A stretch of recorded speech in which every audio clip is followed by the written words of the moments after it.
Hello po, magandang araw po sa inyo. Ito na naman po si Tatang Jo upang magpaabot na naman ng impormasyon tungkol pa rin po sa pangkalusugan ng pag-usapan po natin sa ngayon. Ang pag-usapan po natin sa ngayon ay tungkol po sa kahoy na tawaging kakao. Kayo po ba ay nagtanim na ng kakao? Ano po ba ang kapakinabangan ng kakao sa ating pangkalusugan? Bueno, ito po ang ating pag-usapan sa ngayon, pero bago yon, pakisuyo muna po na pakisubscribe kay Tatang Jo TV. Paano ba magtanim ng kakao? Madali lang itanim ang kakao. At pag kayo ay nagtanim ng kakao, mga 3 hanggang 4 na taon, 3 taon hanggang 4 na taon, maaari na siyang mamulaklak. At maaari na kayong makikinabang sa inyong itinatanim na kakao. At ang benepisyo at mahalaga na magtanim tayo nito. Diyan po nagmumula ang tinatawag na tsokolate. O kaya diyan po nagmula din yung tinatawag na tablia. Napakasarap yan. At yun ay malaki ang kapakinabangan pala ng kakao sa ating mga pangkalusugan. Ito ngayon ang pag-usapan natin. Alam nyo na ang kakao ay puno ito siya ng flavonoid at mayroon din siyang antioxidant.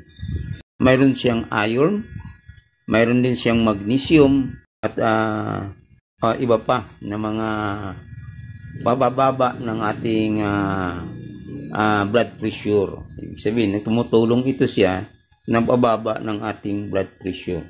Alam po ba ninyo na pwede rin pala po siya doon sa mga may problema about diabetes? Pwede rin siyang kumain ng mga kakao na ito na maaring makatulong din sa kanya. At ang kakao na ito ay tumutulong din sa ating puso. Ibig sabihin, nagpapaganda ng pangsyon ng ating puso ang pagkain ng kakao. Alam mo, masarap kainin yung kakao Pagka alam mo na hinog, ako, ang sarap kainin. Yun. Kaya ito pala, pagkain yan, o kaya paggamit ng mga produkto buhat sa kakao, ay malaki ang tulong sa atin. At nagpapaganda din yan, nagpabababa ito. Sabi ito, sa ating nagbawas ng pamamaga sa katawan. Halimbawa, tayo ay namamaga yung ating katawan. Parang namamanas.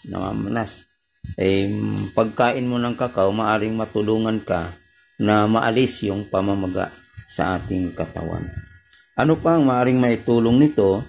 Nagpapaganda pa ito ng ating memorya o kaya sa ating brain. Papaganda ng ating memorya. Yan. Tapos ito pala po ay nagbigay po ng lakas doon sa ating katawan. Halimbawa, maganda itong kainin kapag kayo ay nagbisikleta o kaya nag-eksersisyo. Kapag napagod kayo, kumain kayo ng kakao, nag-aalis yan, nagpapahibigay ng lakas sa inyong katawan.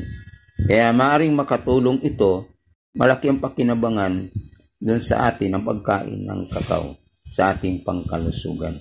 Mga bawal din lang po sa mga buntis siya, kainin, at gayon din po doon sa ating mga alagang aso, alagang pusa. Huwag niyong pakainin lang din po buhat sa mga yung kakao o produkto ng kakao. At yun lang mga kabraso ang nais kong pinabot sa inyo. Magandang araw po sa inyo at maraming salamat sa inyong pag-subscribe kay Tatang Jo TV.